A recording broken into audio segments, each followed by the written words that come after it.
Eh bien, bonjour à tous. Ravi d'être invité à cette journée magnifique. Et en plus, ravi d'être dans cette continuité parfaitement logique, hein. Donc, entre la présentation de la maladie, la prise en charge et la manière dont on peut envisager la prise en charge des patients.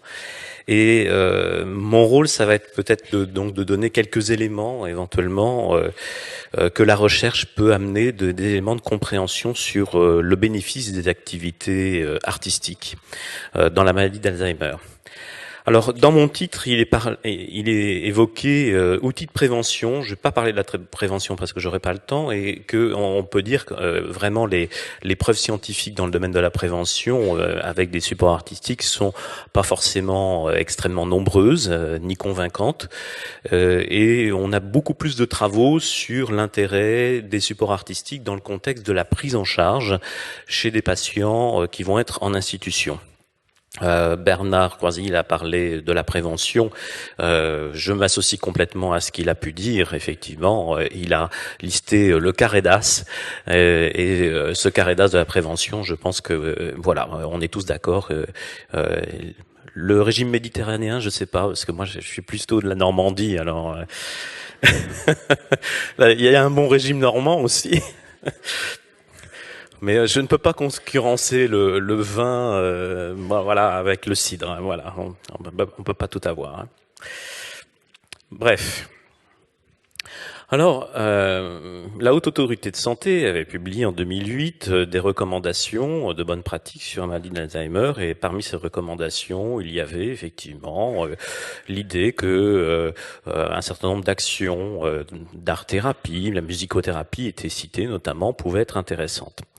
Alors, j'ai été parmi les personnes qui trouvaient intéressantes ces recommandations, mais en même temps avec un peu de perplexité, en disant que peut-être qu'on avait mis un peu la charrue avant les bœufs d'une certaine manière. Alors, je pense que ces recommandations ont tout leur intérêt, mais que d'un point de vue scientifique, on n'avait peut-être pas des bases suffisamment solides pour arriver à dire que oui, on était sûr de notre coup et qu'il y avait des recommandations à faire en termes de d'interventions qui avaient pour prétention d'être des thérapies non pharmacologiques.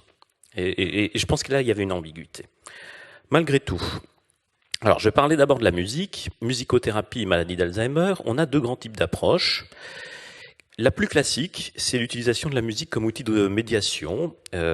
C'est une approche classique qui a d'abord été utilisée, je dirais, par les musicothérapeutes d'obédience de psychologie plutôt clinique et psychanalytique pour aider les patients à restaurer effectivement leur image d'eux-mêmes, etc.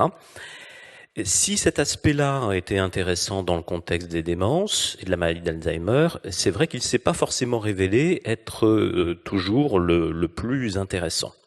Et puis petit à petit a émergé quelque chose qui est là aussi peut s'avérer éventuellement être ambigu, c'est l'utilisation de la musique un peu comme un médicament. C'est-à-dire qu'on va faire écouter de la musique pour induire de la relaxation, diminuer de l'anxiété, avoir un effet antidépresseur, voire à l'inverse, pour essayer de stimuler les patients, diminuer l'apathie. L'apathie, c'est un syndrome vraiment très important et très handicapant, effectivement, pour la prise en charge. Et puis, essayer d'avoir un éveil attentionnel, cognitif de qualité la plus bonne possible. Alors, évidemment, il faut prendre avec beaucoup de précaution l'idée d'utiliser la musique comme médicament parce qu'on n'a encore que peu de preuves qu'on puisse avoir un effet dose et qu'il y a une telle variabilité dans la manière dont on reçoit les choses que c'est pas aussi simple. En tout cas, dans ces deux cas, on va dire que les actions tendent au maintien des fonctions cognitives et à la diminution des troubles comportementaux.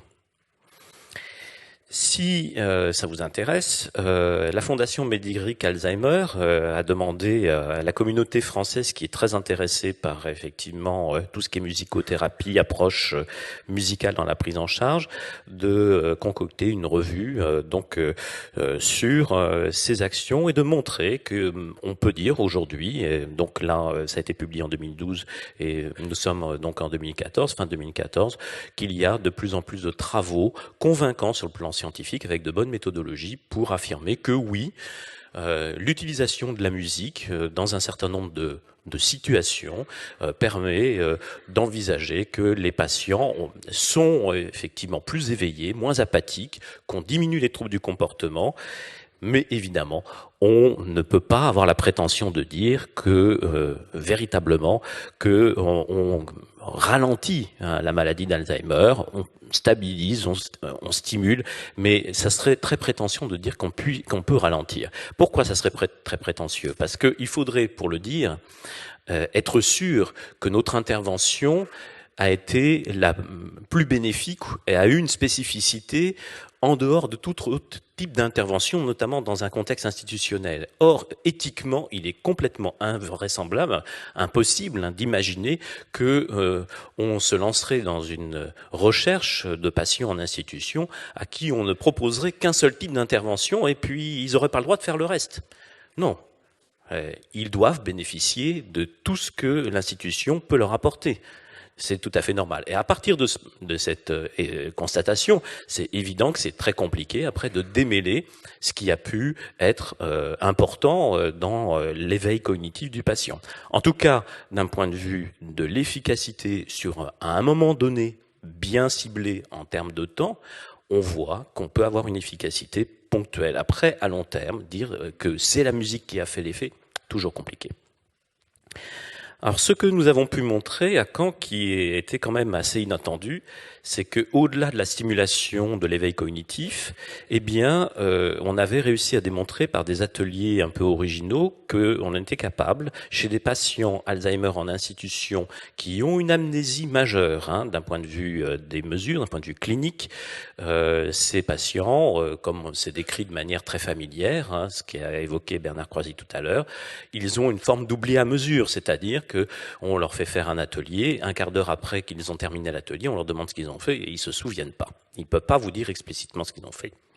Et pourtant, curieusement, ces mêmes patients, lorsqu'on leur a présenté des ateliers répétés, toutes les semaines, d'apprentissage de nouvelles chansons, et se sont révélés capables d'apprendre ces nouvelles chansons pour la plupart. Alors ça nous a bigrement intrigués. Il ne pouvait pas mémoriser par cœur vraiment le texte, il l'avait sous les yeux, mais par contre la mélodie restait complètement en mémoire, à tel point que même sans avoir retravaillé une chanson particulière, lorsqu'on représentait le texte à certains patients, 4 mois plus tard, sans l'avoir entendu, sans l'avoir travaillé, ils se souvenaient encore de la mélodie et certains même spontanément évoquaient la mélodie, ce qui était quand même extrêmement impressionnant. Alors, comment on peut expliquer ça ? Comment on peut expliquer ? Peut-être. Alors notre première hypothèse a été de dire peut-être que la mémoire musicale aurait un mode de fonctionnement un peu différent de la mémoire verbale notamment, et que l'implémentation en fin de compte de souvenirs musicaux pourrait encore se réaliser malgré la maladie. C'est vrai qu'en neuroimagerie, c'est ce que vous voyez là, ce petit schéma qui correspond à un résultat qu'on a obtenu en neuroimagerie à Caen. On voit bien que la mémoire du langage, la mémoire de la musique ne sollicite pas le cerveau de la même manière. On va dire, pour faire simple, que la mémoire musicale, chez tout à chacun, même qu'on soit musicien ou peu musicien, sollicite à la fois l'hémisphère gauche et l'hémisphère droit du cerveau. Et pas juste, en fin de compte, un réseau extrêmement spécialisé. Et c'est un avantage. Parce que le langage, il est basé sur un réseau surappris très spécialisé, et quand il y a une lésion dans ce réseau, eh bien du coup la fonction est très déstabilisée. Alors que pour une fonction qui va être répartie de manière plus diffuse dans le cerveau, on va dire que le maintien peut potentiellement se faire plus longtemps. Alors après, l'autre question, c'est, on se disait, oui, mais en définitive, est-ce que c'est quelque chose qui ne vaut que pour la musique ? Alors, je passe sur les explications parce que, elles sont pas forcément définitives. Et on s'est intéressé à l'aspect visuel, parce qu'on s'est dit, est-ce que c'est quelque chose, la répétition, en fin de compte, d'une information inconnue, est-ce que la mémorisation par effet répété ?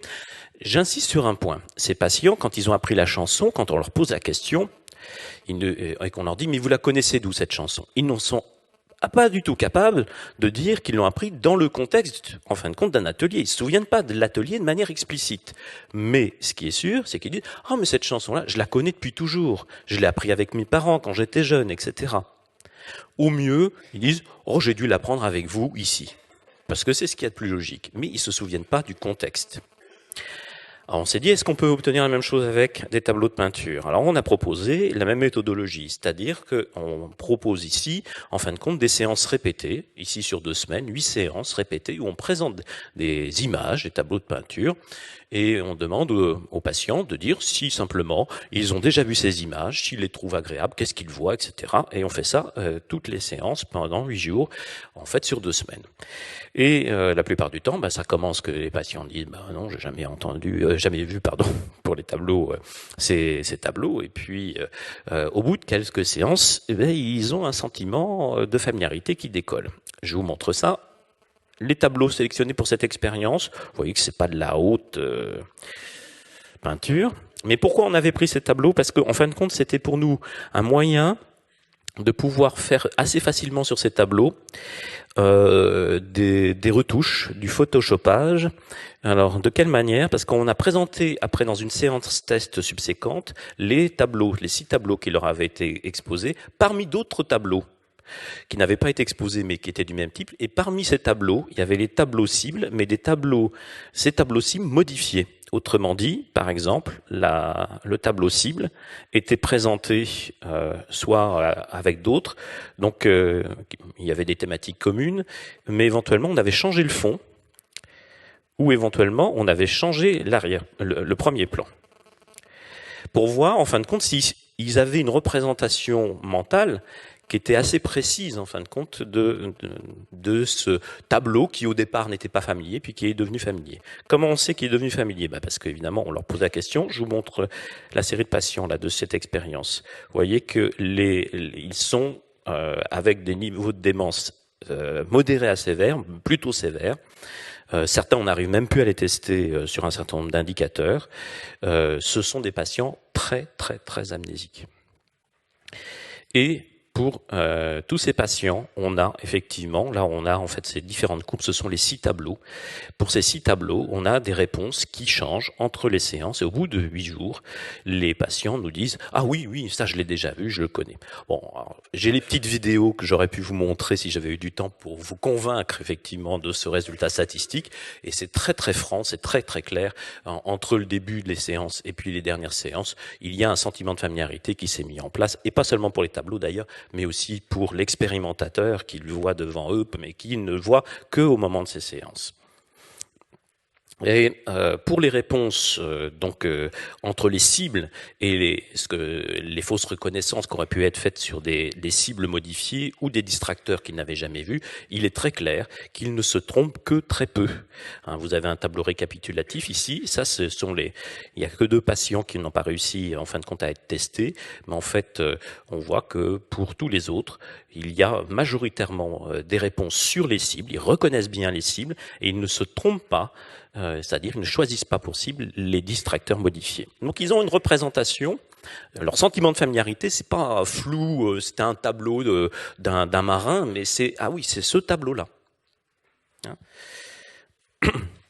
Donc du coup, ça nous a incité à aller plus loin et faire quelque chose que pour la musique on n'a pas encore fait mais qu'on pourrait faire, c'est-à-dire est-ce que il n'est pas intéressant dans l'idée d'aller emmener en fin de compte ces patients dans des musées comme les musées des Beaux-Arts, eh bien de pré-exposer en fin de compte ces patients à certaines peintures qu'ils vont voir lors du musée et de voir si en fin de compte leur comportement lors de la visite va être modifié par le fait qu'ils ont été pré-exposés à ces tableaux qu'ils vont rencontrer dans le musée alors qu'ils ne les connaissent pas, ou en définitive par rapport à d'autres tableaux où il va pas y avoir de gain particulier. Et aussi, ce qui nous intéressait, c'est de voir s'il y avait un gain à plus long terme, c'est-à-dire une fois qu'on a fait les visites. Alors ce qu'on fait, qui est là une visite plutôt expérimentale, il n'y a pas de public, c'est le mardi quand le musée est fermé, etc.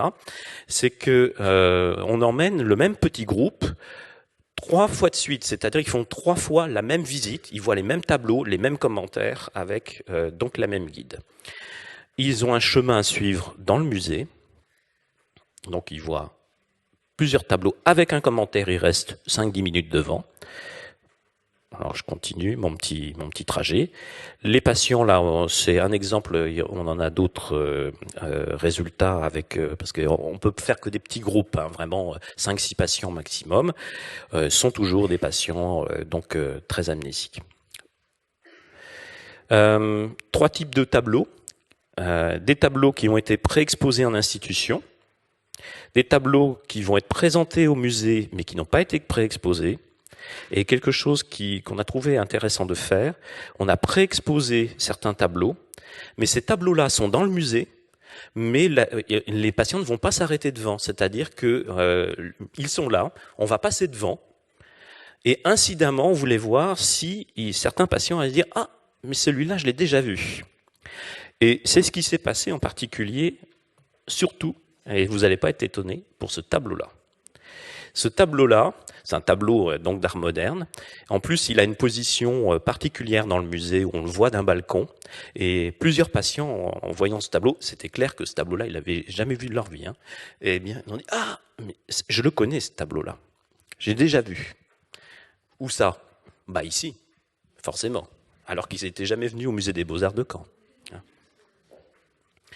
Donc je passe là-dessus. Et un point qui est intéressant, c'est qu'on a fait 3 années successives d'expérience sur ce type-là.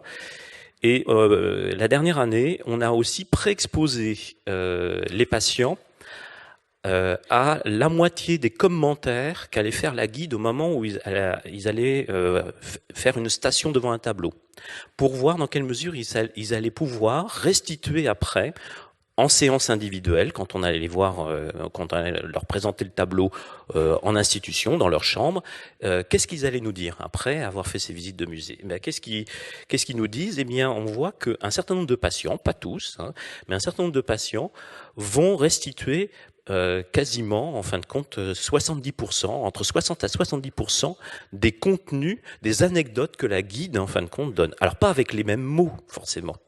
Hein, c'est pas, il redonne en fin de compte l'idée. Hein. Par exemple, sur le Pérugin, le tableau du mariage de la Vierge du Pérugin, on a l'impression que la Vierge elle est enceinte, un gros ventre. Bon, ben oui, alors il a peint une Vierge enceinte. Alors ça vient, on pourrait le voir d'un point. Et puis il y a des choses qu'on peut voir sur le tableau, mais il y a des choses qu'on voit pas du tableau. Hein, qui sont des anecdotes de la vie du peintre, etc., et qu'ils ont été capables aussi de redonner. Alors comment on peut expliquer le fait que ces patients, en fin de compte, mémorisent quand même un certain nombre d'informations, notamment lorsque ces informations sont en lien avec des supports artistiques, et ce qui a été la démonstration, en fin de compte, de quelque chose qu'on n'imaginait pas. Alors, Bernard Croisil, tout à l'heure, vous a dit, bon, effectivement, on n'a pas que des formes amnésiques des patients Alzheimer, mais quand même, l'Alzheimer, c'est une maladie de la mémoire avant tout. Hein, ces patients, ils sont très amnésiques d'un point de vue clinique. Qu'est-ce qui dysfonctionne du point de vue de la mémoire? La mémoire épisodique, je passe sur sa définition, vous en avez entendu parler, la mémoire à court terme ou mémoire de travail, la mémoire sémantique, la mémoire des connaissances que vous avez sur le monde. Ça, ce sont les systèmes de mémoire vraiment perturbés. Mais après, il y a des systèmes de mémoire, alors qui sont peut-être moins connus. Il y en a un que vous connaissez, c'est la mémoire motrice, hein, la mémoire des habitudes. Hein. Vous avez appris à faire du vélo, vous vous souvenez à faire du vélo. Je dis toujours, c'est pas forcément vrai. Hein. Moi, je me remettrais sur un vélo, alors j'en ai pas fait depuis longtemps, je serais pas forcément à l'aise. Hein. Mais bon, on va dire, par principe, oui. Hein.